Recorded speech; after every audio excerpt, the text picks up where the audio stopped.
اصل میں غنی کا مطلب ہے بے پرواہ. ایک لفظ ہوتا ہے لاپرواہ اور ایک ہوتا ہے بے پرواہ، دونوں میں فرق ہے. بے پرواہ ہونا عیب نہیں ہے، برائی نہیں ہے، بلکہ ایک اچھی صفت ہے. لاپرواہ ہونا سست لوگوں کا کام ہے. جو بچہ گھر میں کام نہیں کر کے دیتا، چیزوں کو کا خیال نہیں کرتا، ہم اسے کہتے ہیں لاپرواہ ہے. لاپرواہی، جس کو لوگ آج کل کہتے ہیں لاپرواہی، اردو کا تو بیڑا غرق ہوا ہے نا. یہ لاپرواہی نہیں ہے، یہ لاپرواہی ہے. لاپرواہی کو کہ لفظ کے استعمال میں بھی لاپرواہی برتی جاتی ہے. خیر، اردو کا جنازہ ہے، ذرا دھوم سے نکلے. دنیا میں چھوٹی چھوٹی زبانوں کی لوگوں نے حفاظت کی ہوئی ہے. ہماری اتنی بڑی زبان ہے، انڈیا، پاکستان، بنگلہ دیش، پورے میں جس کو ہندی بھی وہی ہے، اردو بھی وہی ہے، ایک ہی چیز ہے. ٹوپی ڈرامہ کیا ہوا ہے، ہندی اردو الگ الگ نام دے کے.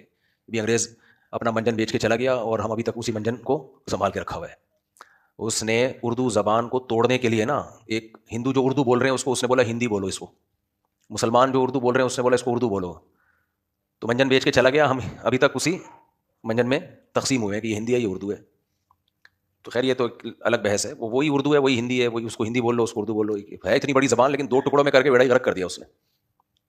ہندو اس کو کسی اور رسم الخط میں لکھ لیتے ہیں، ہم اس کو عربی رسم الخط میں لکھ لیتے ہیں. خیر، تو اتنی بڑی زبان ہے، لیکن آپ دیکھو کیسی بے پرواہی برتی جا رہی ہے اس زبان سے.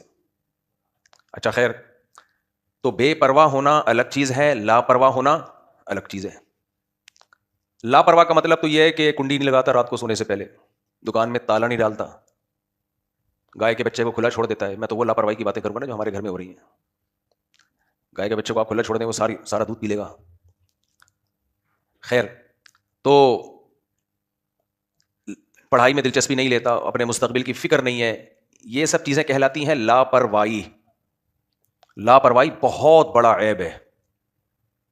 اتنا بڑا عیب ہے کہ اگر یہ کسی شخص کی انفرادی زندگی میں ہو تو وہ تباہ و برباد ہے. یہ جو صدر میں اتنی بڑی آگ لگی، یہ بے پرواہی نہیں ہے، یہ کیا ہے؟ لاپرواہی. ایک چھوٹی سی جگہ پہ 1200 دکانیں ہیں، آگ بجھانے کا پہلے سے کوئی انتظام نہیں ہے. حکومت تو جو ہے وہ ہے، سب کو پتہ ہے حکومت کی کون سا ایسا کام ہے جس پہ کہا جائے کہ حکومت ذمہ دار ہے. لیکن ہماری اپنی ذمہ داریاں بھی تو بنتی ہیں. اب جب یہ آگ لگی ہے تو ہمارے دوستوں نے مشورہ کیا کہ ہم لوگ کو اپنے گھر میں پہلے سے خود سے انتظام کرنا چاہیے. چھوٹا سا سلنڈر آتا ہے، آپ لگا دیں گھر میں. تو ہم سب اجتماعی سطح پہ بے پرواہ ہیں. تو یہ بے پرواہی جب کسی شخص کی انفرادی زندگی میں ہوتی ہے تو جس معاملے میں بے پرواہی برتے گا، فطرت انتقام لے گی اس سے. فطرت بہت ظالم ہے، نہیں چھوڑتی، نہ کسی دیندار کو چھوڑتی ہے، نہ کسی کافر کو چھوڑتی ہے. یہ لاپرواہی، سوری، بے پرواہی نہیں، لاپرواہی. اور بے پرواہی کا کیا مطلب ہے؟ استغنا، غنا. غنا کسے کہتے ہیں؟ جیسے مالدار آدمی کو ضرورت نہیں ہوتی کہ ایک آدمی کا اپنا بزنس چل رہا ہو، کروڑوں روپے کا، اربوں روپے کا، دنیا بھر میں ہو، اسے یہ پرواہ نہیں ہوتی کہ جمشید کا تعلق اس کے ساتھ اچھا ہے یا برا ہے، وہ اسے کوئی مالی نقصان پہنچا رہا ہے کہ نہیں پہنچا رہا، کیونکہ اس کے پاس اتنا ہے کہ اسے لوگوں کی ضرورت نہیں ہے، وہ بے پرواہ ہے. اللہ کی صفت ہے غنی، وہ بے پرواہ ہے، اسے کسی کی پرواہ نہیں ہے، کیونکہ وہ کسی کا محتاج نہیں ہے.